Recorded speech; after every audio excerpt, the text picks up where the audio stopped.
Hello, dreamers. কি অবস্থা সবার? Today we are going to discuss about the conservation of momentum theory. Okay, conservation of momentum. আচ্ছা, এটা তোমরা এসএসসি লেভেলে অনেক পড়ছো। এখানে আরেকটু এলাবোরেটলি তোমাদের তোমরা এটা পড়বা। তো আজকে আমরা ভরবেগের সংকোচনশীলতা নীতির উপর যত ধরনের কনসেপ্ট থাকতে পারে both for HSC and admission সব নিয়ে আলোচনা করব। খুবই কম সময়ের ভিতরে তোমাদেরকে এটা শেষ করে দেওয়ার চেষ্টা করব, কারণ তোমাদের তো সময় নাই, তোমাদের অ্যাটেনশন স্প্যান অনেক কম। এটা আমি বুঝতে পারি, রিলস আর শর্টস দেখতে দেখতে অ্যাটেনশন স্প্যান অনেক কমে গেছে। অ্যাটেনশন স্প্যান বাড়াইতে হবে আসলে। এর জন্য যদি নিজের কোনো একটা গোল অ্যাচিভ করতে চাও, তোমার যদি আসলে অ্যাচিভ করার কোনো খেয়াল থাকে, তাহলে তোমাকে অ্যাটেনশন স্প্যান বাড়াতে হবে এবং শর্টস রিলস এগুলো দেখা বাদ দিতে হবে। ঠিক আছে, ওকে, চলো শুরু করি। আচ্ছা, প্রথমে আমরা আমাদের এই যে ভরবেগের সংকোচনশীলতা নীতি আসলে আমাদেরকে কি বলে, এখানে আমি একটা ডেফিনিশন লিখছি। যদি কোনো সিস্টেমের উপর আচ্ছা যদি কোনো সিস্টেমের উপর বাহ্যিক বল শূন্য হয়, তবে ওই সিস্টেমের মোট ভরবেগ সংরক্ষিত থাকে, অর্থাৎ মোট ভরবেগের কোনো ধরনের পরিবর্তন হয় না। আচ্ছা, ভরবেগটা কি? পি আমরা জানি, অর্থাৎ এম ভি। ঠিক আছে, তো আমাদের এখানে এই যে ডেফিনিশনটা আছে, ডেফিনিশনটা থেকে একটা জিনিস মনে রাখতে হবে, অর্থাৎ ডেফিনিশনটা আমাদেরকে শুধুমাত্র একটি শর্তের কথা বলে, যে ওই একটি শর্তই যদি ফুলফিল করে, তাহলে তুমি তোমার ভরবেগের সংরক্ষণশীলতা নীতিটি প্রয়োগ করতে পারবা। আর সেটা কি? সেটা হচ্ছে আমাদের বাহ্যিক বল শূন্য হতে হবে। কার উপরে? সিস্টেমের উপরে। সিস্টেমের উপরে সিস্টেমের উপরে বাহ্যিক বল শূন্য হতে হবে। হতে হবে বাহ্যিক বল শূন্য হতে হবে। এখানে আর একটা জিনিস লাগিয়ে দেওয়া উচিত, সেটা হচ্ছে লব্ধি বাহ্যিক বল। লব্ধি বাহ্যিক বল না, বাহ্যিক লব্ধি বল। লব্ধি বল, বল থাকতেই পারে। মনে করো এদিকে একটা ফোর্স থাকতে পারে, এফ নিলাম, ওই একই ফোর্স যদি এদিকেও প্রয়োগ করি, এফ, তখন নেট ফোর্স আমার কত হয়ে যায়? জিরো হয়ে যায়। এরকম ভাবে যদি লব্ধি বল যদি জিরো হয়, তাহলে আমাদের এটা অ্যাপ্লিকেবল হবে, অর্থাৎ ভরবেগের সংরক্ষণশীলতার নীতিটি আমাদের অ্যাপ্লিকেবল হবে। আশা করি তোমরা এটা বুঝতে পারছো। শুধুমাত্র একটা জিনিস খেয়াল রাখবা, যাতে করে তোমার লব্ধি বাহ্যিক বলটা কত হয়? শূন্য হয়। তাহলে আমাদের এফ নেট কত হবে? শূন্য। এফ নেট যদি শূন্য হয়, তাহলে তুমি তোমার এই ভরবেগের সংরক্ষণশীলতা নীতিটি অ্যাপ্লাই করতে পারবা। আচ্ছা, এখন আমরা এবার সিনারি দেখি। প্রথম সিনারি আমরা দেখব, সেটা হচ্ছে ওয়ান বডি সিস্টেম, যে কিভাবে আসলে ভরবেগের সংরক্ষণশীলতা নীতিটি কাজ করে। ওয়ান বডি সিস্টেম, একটা বল নিলাম আমি। এই বলটা গড়িয়ে এখানে একটা পাত আছে, মনে করি এখানে একটা পাত আছে। এটা কিন্তু ফ্রিকশনলেস একটা পাত বা ফ্রিকশনলেস একটা রাস্তা ধরি আমি, যার এফ ইকুয়াল টু কত? তাহলে জিরো। এটা ফ্রিকশনলেস। 5 সেকেন্ড পরে এটা এখানে গেছে, অথবা যে কোনো একটা সময়, এটা মনে করো ডেলটি সময় পরে এখানে গেছে এই বলটা। আচ্ছা, বলটার ভর মনে করি m1, সরি, ভর মনে করি শুধু এম মনে করি, ভর শুধু এম, এবং এটার আদি বেগ ছিল ইউ এবং শেষ বেগ হচ্ছে আমাদের ভি। ঠিক আছে, তো এটা তাহলে আমাদের আদি যে ভরবেগ আছে না, একটা আদি ভরবেগ কত হবে? P initial is equals to হবে এম ইউ, এবং শেষ ভরবেগ কত হবে? P final is equals to M V. এখন দেখো, এই পুরোটা একটা সিস্টেমে পরিণত হয়েছে। এই পুরো ফেনোমেনাটা একটা আমি সিস্টেম হিসেবে ধরে নিছি। এটা আমাদের সিস্টেম। সিস্টেম কাকে বলে? যেটা যেটা নিয়ে আমরা বিক্রি করতেছি, অথবা যেটার উপর আমরা কাজ করতেছি, এর বাইরে কোনো কিছু নিয়ে আমাদের কোনো মাথা ঘামানোর কোনো দরকার নেই। বাইরে যা কিছু আছে বিশ্ব ব্রহ্মাণ্ডের সিস্টেম হচ্ছে, সিস্টেমটাকে আমি আলাদা করে নিছি। এই ধরনের সিস্টেমকে আইসোলেটেড সিস্টেম বলা হয়, অর্থাৎ যে সকল সিস্টেমে বাইরের কোনো ফোর্স, কোনো শক্তি নাক গলাতে পারে না। এটা হচ্ছে আমাদের ওরকম একটা আইসোলেটেড সিস্টেম। এটা কোন ধরনের সিস্টেম? বিচ্ছিন্ন সিস্টেম। বিচ্ছিন্ন সিস্টেম। বিচ্ছিন্ন সিস্টেম, অর্থাৎ বাইরের কোনো শক্তি কিংবা ফোর্স এখানে কাজ করতে পারবে না, নাক গলাতে পারবে না। যদি এরকম হয়, যদি F net is equals two zero হয়, অর্থাৎ বিচ্ছিন্ন সিস্টেম হয়, তাহলে আমরা এক্ষেত্রে দেখব যে আমাদের শক্তি, এই ভরবেগের যে সংরক্ষণশীলতার নীতি আছে, সেটা কাজ করতেছে। কেমনে আমি দেখি। আমরা নিউটনের দ্বিতীয় সূত্র থেকে কি জানি? F is equals to del V divided by del T. জানি তো এটা? আচ্ছা, যদি ডেল ফি বাই যদি ডেল টি হয়, যেহেতু আমাদের F net is equals to 0, তাহলে আমরা লিখতে পারি না, এই এফটা আমাদের কত হয়ে যাবে, 0 হয়ে যাবে। তাহলে del phi divided by del t, এখান থেকে আমরা কি পাই, del phi is equals to 0 into 0 into আমাদের del t is equals to 0। Okay, তাহলে ডেল ফি ইকুয়াল টু কত, ডেল ফি হচ্ছে phi final minus phi initial. ঠিক আছে, অর্থাৎ final momentum minus initial momentum, final ভরবেগ মাইনাস ইনিশিয়াল ভরবেগ equal to 0। এখান থেকে আমরা কি একটা সূত্র পেলাম, P F is equals two P I. এখন দেখো, এই যে আমরা সূত্রটা পাইছি সেটা কি বলে, যে আদি ভরবেগ, এটা হচ্ছে আমাদের কি আদি, সরি এটা হচ্ছে আমাদের শেষ ভরবেগ, শেষ ভরবেগ, আর এটা হচ্ছে আমাদের আদি ভরবেগ, আদি ভরবেগ। তো দুইটা কি হয়ে গেছে, সমান হয়ে গেছে না? তার মানে কি ভরবেগের কোনো চেঞ্জ হয়েছে? আদি ভরবেগের এবং শেষ ভরবেগের কোনো চেঞ্জ হয়েছে, হয় নাই। এটাই তো আমাদের ভরবেগের সংরক্ষণশীলতার নীতি, নাকি? এটাই, হ্যাঁ, এটাই হচ্ছে আমাদের ভরবেগের সংরক্ষণশীলতার নীতি, যে আদি ভরবেগ যেটা হবে শেষ ভরবেগও সেটা হবে। এখন আমরা এটা প্রমাণ করছি কিভাবে, ওয়ান বডি সিস্টেমের মাধ্যমে। এখন টু বডি সিস্টেমেও করতে পারো, অথবা দুইয়ের অধিক সিস্টেমেও তুমি এটা অ্যাপ্লাই করতে পারো। আমাদের ক্ষেত্রে সাধারণত ভরবেগের সংরক্ষণশীলতার যে নীতিটি আছে সেটা ওয়ান বডি সিস্টেমে আসে না, সেটা আসে টু বডি সিস্টেম অথবা থ্রি বডি সিস্টেম অথবা ফোর বডি সিস্টেমও থাকতে পারে। ফোর বডি সিস্টেম সাধারণত থাকে না, থ্রি বডি সিস্টেমের শুধু একটা উদাহরণ আমি দেখছি। আবার এক্সপ্লোশনের ক্ষেত্রে যখন তিনটা চারটা ভাগ হয়ে যায় একটা শেল, তখন এই ধরনের এটা সূত্র এটা ব্যবহার করা যায়, থ্রি বডি সিস্টেম আসে, ফোর বডি সিস্টেম তখন আসে। ঠিক আছে, আমরা সবগুলা এখানেই ক্লিয়ার করবো ইনশাল্লাহ। আচ্ছা, তাহলে এখন আমরা দেখি টু বডি সিস্টেমটা কি। টু বডি সিস্টেম তো আমরা নিশ্চয়ই জানি, দুইটা বল আমি ধরে নিচ্ছি, একটার বেগ হচ্ছে u1, তার ভর হচ্ছে m1, আরেকটা ধরে নিই, সেটা হচ্ছে m2, যার ভর হচ্ছে m2 এবং এটার একটা বেগ আছে u2। আচ্ছা, একটা সময় গিয়ে পরে গিয়ে তারা সংঘর্ষে লিপ্ত হয়, এভাবে সংঘর্ষে লিপ্ত হয় আমাদের m1 এবং m2, এবং শেষে কি হয়, তারা আবার আলাদা হয়ে যায়। এটা আমরা এইসব ঘটনার সাথে আমরা অলরেডি পরিচিত, যে গাড়ি যে ক্র্যাশ করে, দুইটা গাড়ির ভিতরে সংঘর্ষ হইতে পারে। তোমরা যারা ছোটবেলায় মার্বেল খেলছো, তারা এগুলো দেখছো, সবগুলোর সাথে তোমরা পরিচিত। ঠিক আছে, আবার যারা ফুটবল খেলছো, ক্রিকেট খেলছো, সবকিছুই হচ্ছে আমাদের এই ভরবেগের সংরক্ষণশীলতার নীতি মোটামুটি অনুসরণ করে, যদি আমরা সিস্টেমটাকে ভালোভাবে ধরতে পারি। তাহলে তখন যদি আইসোলেটেড সিস্টেম হয়, বাইরের কোনো বল যদি না থাকে, তখন আমরা ভরবেগের সংরক্ষণশীলতার নীতি আমরা প্রয়োগ করতে পারি। আচ্ছা দেখি, তাহলে এমন ভরে যে বস্তুটা আছে সেটার বেগ এখন চেঞ্জ হয়ে যাবে নিশ্চয়ই, কারণ যেহেতু তাদের ভিতরে একটা সংঘর্ষ হয়েছে, তাদের ভিতরে শক্তির আদান প্রদান হয়েছে, বলের আদান প্রদান হয়েছে, যার কারণে তাদের বেগ চেঞ্জ হয়ে যাবে। তাহলে এটার বেগ হয়ে গেল মনে করো v1, এবং m2 যেটা আছে সেটার বেগ হয়ে গেল মনে করি যে v2। ঠিক আছে, এটা m1 হয়ে গেল, আর এটা আমাদের v2 হয়ে গেল। তাহলে আমাদের এই পুরো জিনিসটাকে আমরা একটা সিস্টেম হিসেবে ধরতে পারি, এটাকে আমরা পুরো একটা সিস্টেম হিসেবে ধরতে পারি।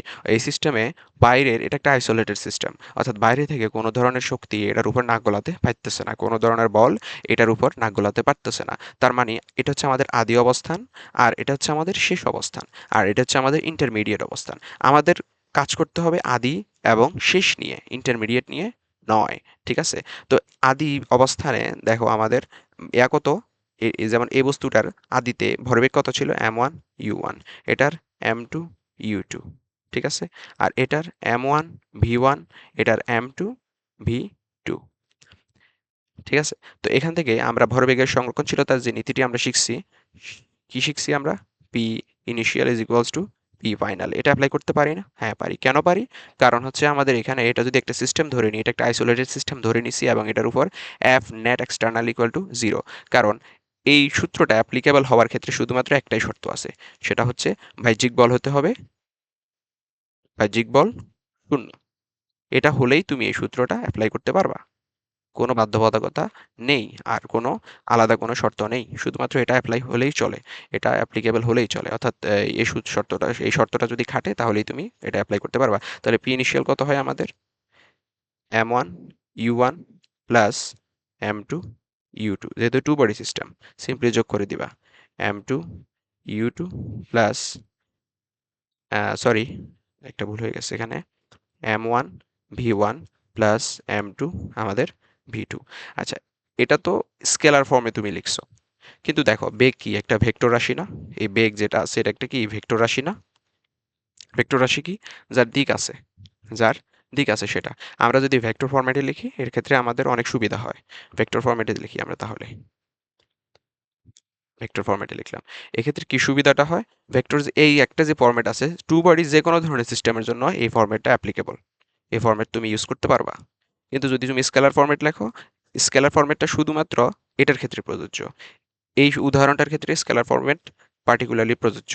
অন্য একটা যদি ফরম্যাট আসে, অন্য একটা যদি ফেনোমেনা আসে, অন্য একটা যদি ঘটনা আসে, একটু যদি এদিক সেদিক করে দেয়, দিক চেঞ্জ করে দেয়, তখন কিন্তু তুমি এটা অ্যাপ্লাই করতে পারবা না, অর্থাৎ আগের যে ফর্মটা স্কেলার ফর্মটা অ্যাপ্লাই করতে পারবা না। সে সেই জন্য সব ধরনের ঘটনার জন্য এটা তুমি অ্যাপ্লাই করতে পারবা। একটা উদাহরণ দিয়ে তোমাকে বুঝাই। মনে করো ইউ টু এর বেগ এই দিকে না হয়ে এটার বেগ হয়ে গেল এই দিকে। ইউ টু এখন কোন দিকে? ইউ টু এখন এই দিকে, ঠিক আছে? এগুলো সবগুলো আমরা স্কেলার ফরম্যাটে নিয়ে যাই, স্কেলার ফর্মে রাখি। আচ্ছা, এদিকে গেল, এখন বাধা প্রভাব পাওয়ার ফলে এরকম হইতেই পারে, ঠিক আছে? আবার মনে করো ভি টু, ভি টুর বেগ এদিকে না হয়ে ভি টুর বেগ হয়ে গেল এদিকে। এখন তুমি কি করবা? এখন তুমি যেরকম ভাবে স্কেলার ফরম্যাটটা লিখছিলা এভাবে কি লিখে কি পারবা? তুমি যদি এভাবে এটা যদি সূত্র হিসেবে এই ধরনের ঘটনার ক্ষেত্রে এটা যদি সূত্র হিসেবে লেখো তাহলে স্যার তোমাকে গোল্লা দিবে, স্যার যদি জিনিসটা বুঝে, ঠিক আছে? কারণ এটা রাইট ফরম্যাট না, তোমাকে অবশ্যই ভেক্টর সাইনটা দিতেই হবে, ঠিক আছে? কারণ এটার ক্ষেত্রে, পার্টিকুলার এটার ক্ষেত্রে এই সূত্রটা তুমি ইউজ করতে পারবা না। সেটার ক্ষেত্রে কোনটা ইউজ করতে হবে? দেখো, এটা এইদিকে যাচ্ছে, এদিকে যদি তুমি পজিটিভ ধরো, এদিকে আমি পজিটিভ ধরে নিচ্ছি, এদিকে নেগেটিভ ধরছি, ঠিক আছে? তাহলে তোমার ক্ষেত্রে কিরকম হবে? যেহেতু ইউ এর দিক হচ্ছে পজিটিভ দিকে, তাহলে আমরা এটার লিখতে পারি কত? তাহলে আমরা এই ঘটনার ক্ষেত্রে আমরা কি লিখতে পারি? m1 u1 প্লাস m2, দেখো ইউ এর দিক কোন দিকে? মাইনাসের দিকে না? তাহলে মাইনাস ইউ টু। কারণ কি? আমরা জানি বেগ, এটা বেগ একটা ভেক্টর রাশি। তাহলে আমাদেরকে এভাবে লিখতে হবে m1 v1, কারণ এটা পজিটিভ দিকে, মাইনাস, মাইনাস না, প্লাস m2 মাইনাস v2, ঠিক আছে? তো এখন আমাদের তাহলে সূত্রটা কেমন দাঁড়ালো? m1 u1 minus m2 u2, কারণ প্লাস মাইনাসে minus, m1 v1 minus m2 v2, কারণ প্লাস মাইনাসে মাইনাস। এখন দেখো সূত্র আলাদা হয়ে গেছে না? এই সূত্র আর এই সূত্র কি এক? তুমি যদি পরীক্ষায় যদি ভেক্টর সাইন না ইউজ করে এই ঘটনার জন্য, এরকম এই ফেনোমেনার জন্য, এ ধরনের ঘটনার জন্য, যদি এই ধরনের সিস্টেমের জন্য যদি এটা অ্যাপ্লাই করো, এটা কি ঠিক হবে? না, এটা তোমার ভুল হবে। এই সূত্রটা অ্যাপ্লাই করাই ভুল হবে। স্যার প্রথমে দেখেই তোমাকে কেটে দিবে, তোমার নাম্বার কেটে দিবে, 100% নিশ্চিত থাকো। কিন্তু তুমি যদি সামান্য একটা ভেক্টর সাইন ইউজ করো, শুধু উপরে শুধু ভেক্টর সাইনটা ইউজ করো, তাহলে স্যার তোমাকে আর কাটতে পারবে না। কারণ এই ভেক্টর সাইনওয়ালা সূত্র এটার ক্ষেত্রেও প্রযোজ্য, যে কোনো ক্ষেত্রে প্রযোজ্য, দিক যেই দিকেও হোক না কেন, অর্থাৎ লিনিয়ার দিক যেই দিকেই হোক, এভাবে চলে গেছে, এভাবে চলে গেছে, যে কোনো দিকে হোক না কেন, তুমি তোমার এই সূত্রটা অ্যাপ্লিকেবল হবে। এগুলা পার্টিকুলার ক্ষেত্রে অ্যাপ্লিকেবল হয়। কথা বুঝছো? আশা করি বুঝাইতে পারছি তোমাদেরকে। তাহলে আমরা কোন সূত্রটা মনে রাখবো?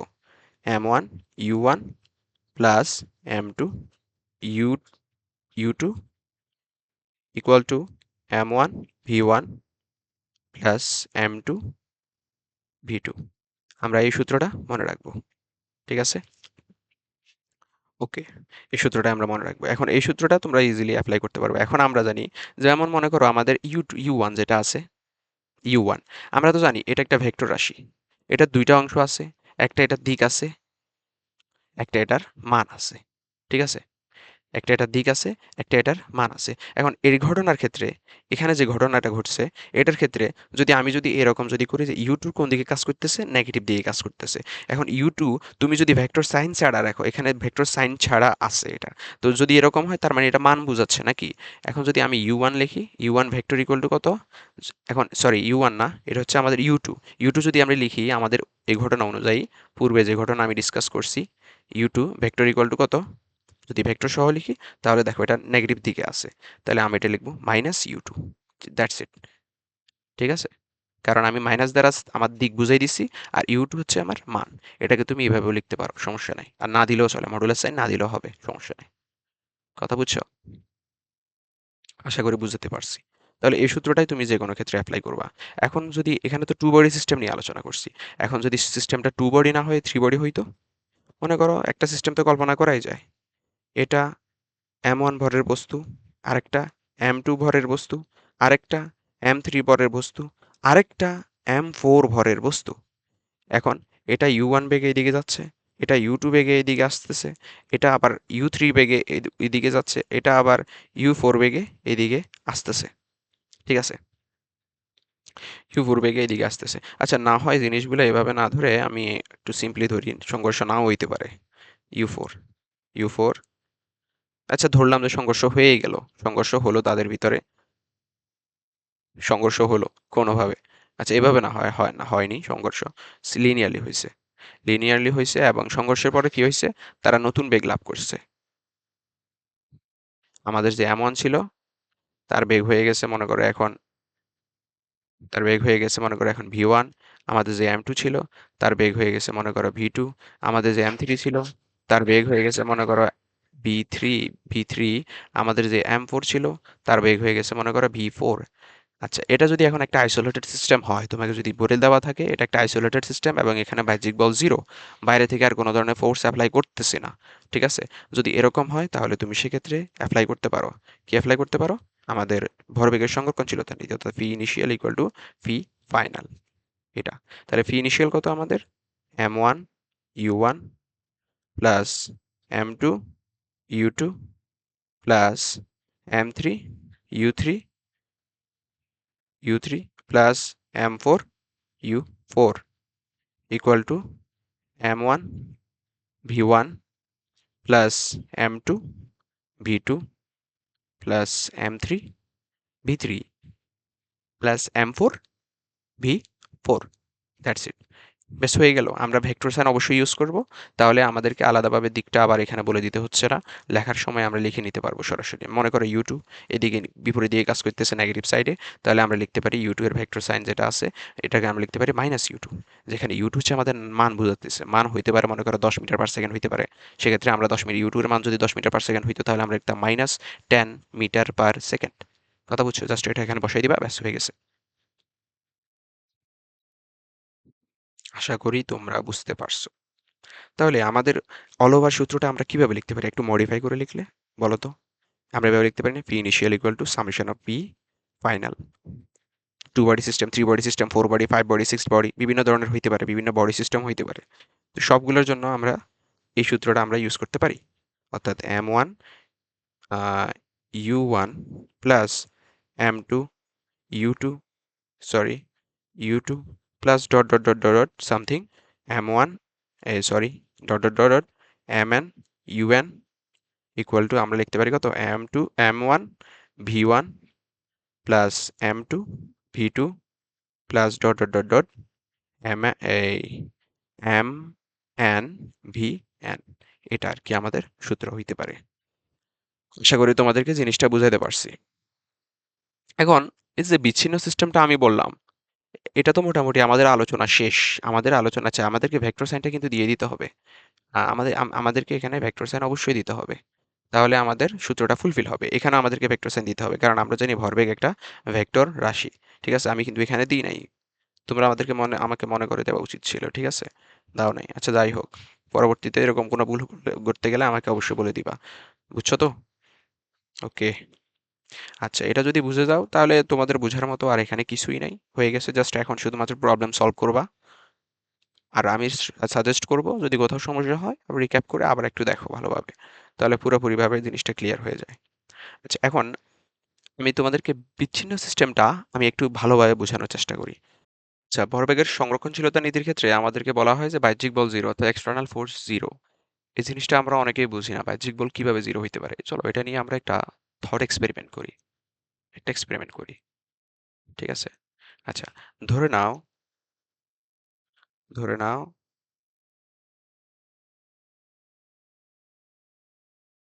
আচ্ছা মনে করো, আচ্ছা এটা হচ্ছে আমাদের গ্রাউন্ড, ঠিক আছে। এখানে গ্রাউন্ডের উপরে তুমি একটা বড় ফুটবল রাখলা, এটা কিরকম ফুটবল হলো, গ্রাউন্ডের ভিতরে কেটে গেছে, একটা বড় ফুটবল আমি রাখলাম, ঠিক আছে।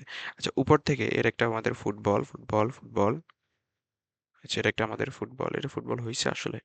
আচ্ছা, একটা ফুটবল রাখলাম এবং উপর থেকে একটা ছোট টেনিস বল আমি এটার উপরে ফেলে দিলাম। এটা কিন্তু স্থির আছে। উপর থেকে এটাকে আমি ফেলে দিলাম। মনে করো টেনিস ফুটবল যেটা আছে সেটার ভর হচ্ছে বড় হাতের এম, আর এটার ভর হচ্ছে ছোট হাতের এম।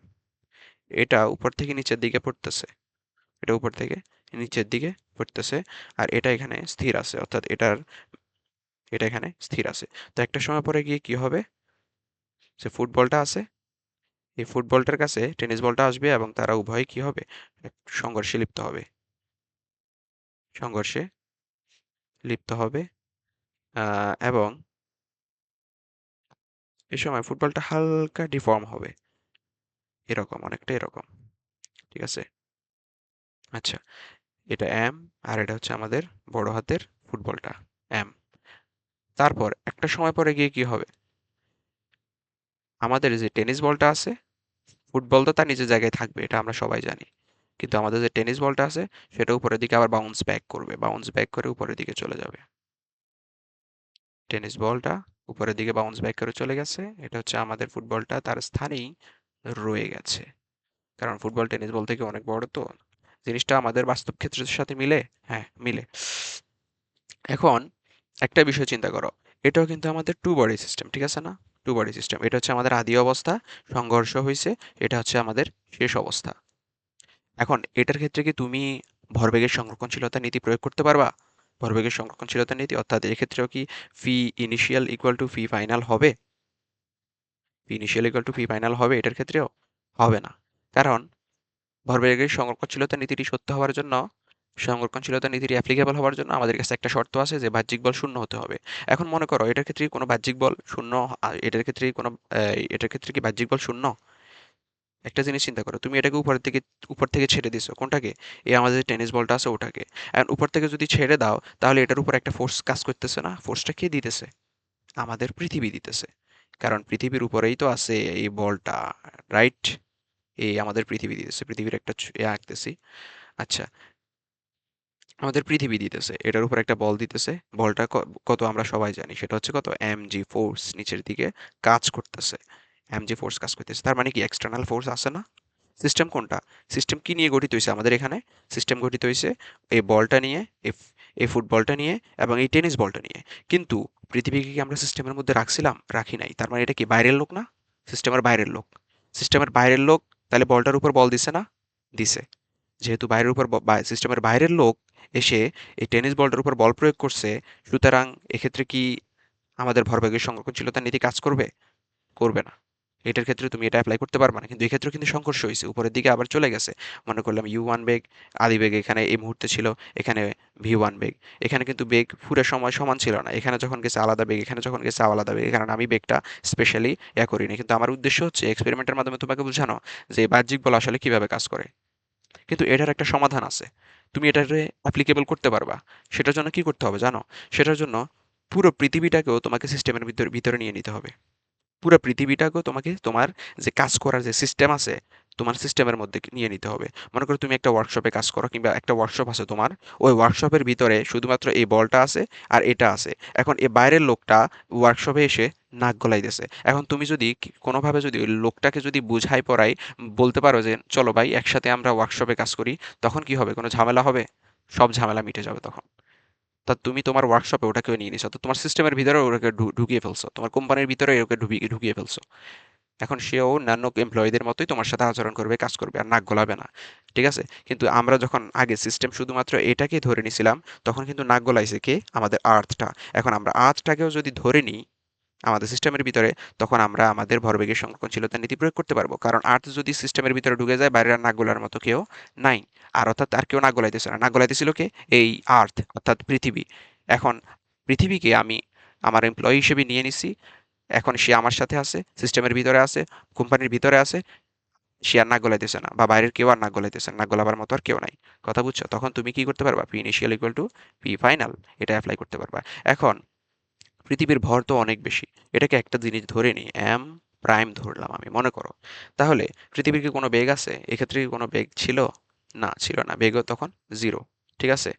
এখন জিনিসটা যদি তুমি একসাথে ধরো তখন তুমি তোমার P final equal to P initial এই সূত্রটা তুমি অ্যাপ্লাই করতে পারবা। আমি জাস্ট এটা থট এক্সপেরিমেন্টটা বুঝাইছি যাতে করে তোমরা বুঝতে পারো আসলে বাহ্যিক বল কি জিনিস, কিভাবে কাজ করে, আর বাহ্যিক বল জিরো বলতে কি বোঝায়। এটার মাধ্যমে আশা করি বুঝতে পারছো। যদি বুঝো আমাকে একটু কমেন্টে জানাও।